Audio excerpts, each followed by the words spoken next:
چرا نماز نمیخونی؟ چی شده مگه؟ آیا از الله شرم نمی کنی؟ رسول الله علیه السلام می‌فرمایند فرق انسان مسلمان با کافر در نمازه. با الله قهری که بهت ثروت نداده، رسول الله علیه السلام شب و روز گشنگی میکشید.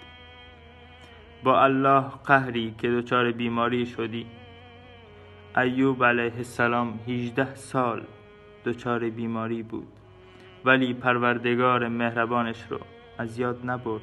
کسی که الله رو از یادش ببره خودش رو هم در این دنیا گم میکنه و بزرگترین مجازات اینه که نتونی در مقابل الله بیستی و باهاش درد دل کنی.